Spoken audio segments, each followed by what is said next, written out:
All right, we are in the finals. So I did a little bit of scouting since we got done so early from those last two games, and playing against an infect guy. He's got pretty good like relatively. I mean, he's got just the vanilla guys. I haven't seen any amazing infect guys, but he's got a stream of pretty decent ones.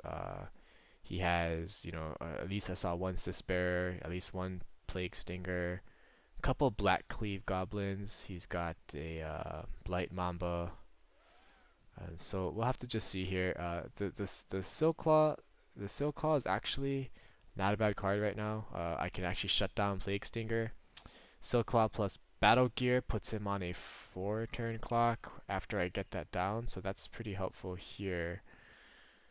Uh, I don't. I mean, I'm probably gonna take out this Rustic. Maybe not. I mean, a 1-3 is actually okay in here. Hmm. I mean, that is true. Let's see. So he does have a Corpse Cur here. Let's see. I'm gonna pause this until he actually makes a play. Alright, so we're back. Pause feature's pretty cool, huh? So you don't have to wait how I wait. Pretty sweet. Alright, let's see what we got here. Iron Mirror. Iron Mirror is alright. Gives us our red for Arc Trail if we can draw that. So let's see here. What would I want to play though? Silk Claw or Iron Mirror? Trigon. That's a good card for him.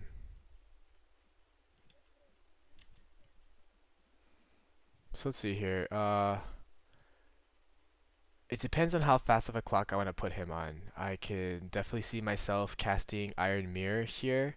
Let me think. So if I play the Silk Claw, let's see. So the turn after that, I'm gonna have 4 mana. 4 mana won't really let me do much. Either way is probably not that great. What I might do is actually play the Silk Claw here. The reason I'm gonna do that though is so that I don't have anything to accelerate into that I can't already play. And next turn I can play my Iron Mirror and I can at least cycle the Spell Bomb, let's say. I probably want to cycle the Spell Bomb pretty soon because I want to draw some action. I mean, obviously if I top deck a Precursor Golem and then a land, I might be kind of irked about that, but a lot of things kind of have to go on for that to happen. I mean, I might very well just want to Rustic and put down his Trigon of Rage. At least for a while. I mean, saving myself and three poison counters is definitely going to be helpful. Let's see. I mean, it just really depends on what he has. He probably has like a couple of Black Cleave goblins and whatnot. I mean, this is the main question that I have here is how do I want to race him? Do I want to race him by actually trying to kill his guys, like, and just through a battle of attrition, and then swing in with some of my heavy hitters that I have, like Precursor Golem, Skin Render, things suited up. Like so. Do I want to establish my board before playing the Barbed Battle Gear or not?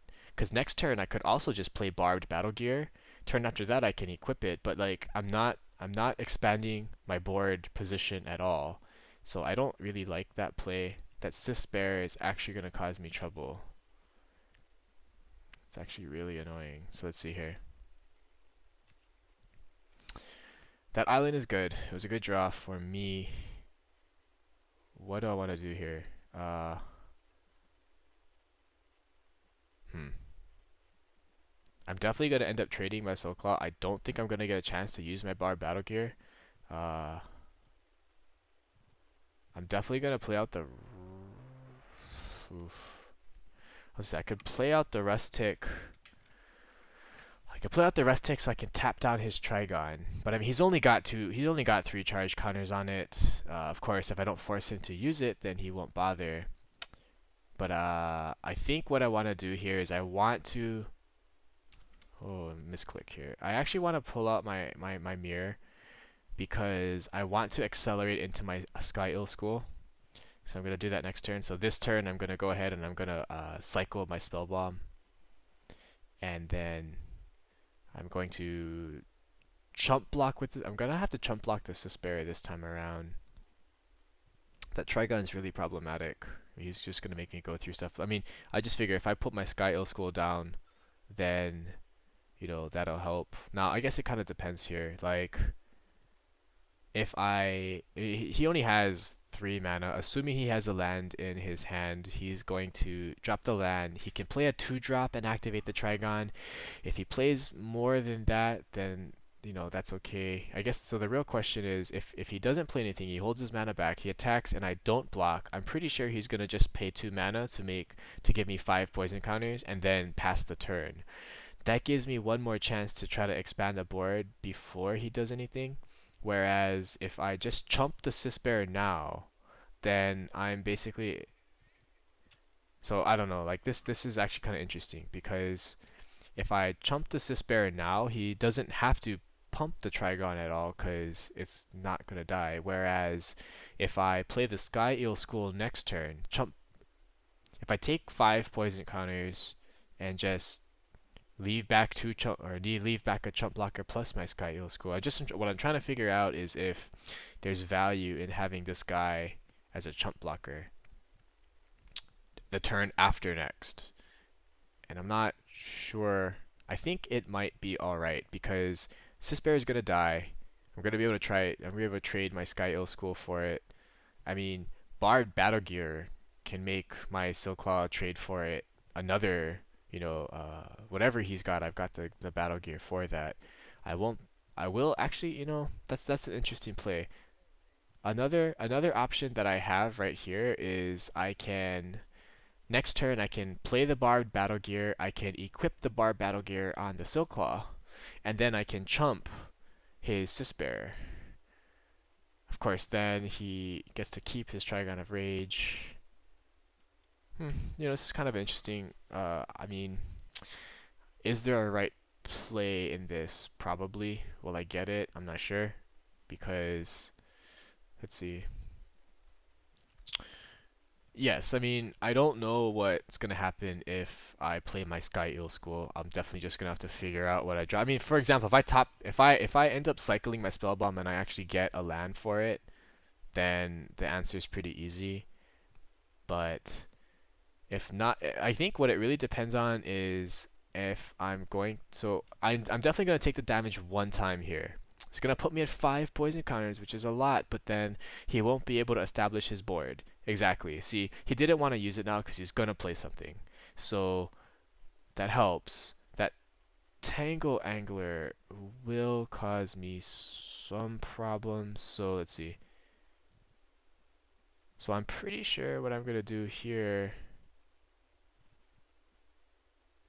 Interesting. So I'm not gonna play the Darkslick Shores obviously because I need 5 mana this turn. I'm thinking what I'm gonna do though is his Tangle Angler's a 1/5. My Silclaw will be a 5/1. I can trade. So I think I'm gonna try to do that here. Because this way I'm gonna kill one of his creatures no matter what, unless if he has an Instill Infection that actually really hurts, but otherwise I don't have a way to kill his Tangle Angler. I mean, Sky Eel School is just gonna build up a bunch of counters on this one, so that's not gonna be helpful. So I think my only option here is to really let's see what he's got. Maybe the Haste Goblin. Nope, he does have the Instill, so that hurt. But I still think that was an okay play. I'm just gonna have to be really careful here because I'm at 5 already. If I draw another land, I can play two guys. Or I can just draw a Precursor Golem, and that will really help me. Let's see. This comes up the ground. I can kill everything he's got. Then I've got the Snapcell Glider. I've got the Sky Eel School. I can start coming in. If he has Slice in Twain, that hurts. Oh, nice card. I lose. I can't do anything about that. So, wow. Hmm.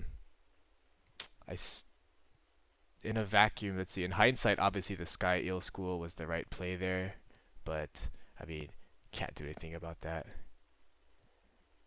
He's got an Untamed Might too. Thank you for showing me that. I don't think that was the right play. He definitely should have just used his Trigon of Rage, since now I know he also has an Untamed Might. So that's good for us in the next round.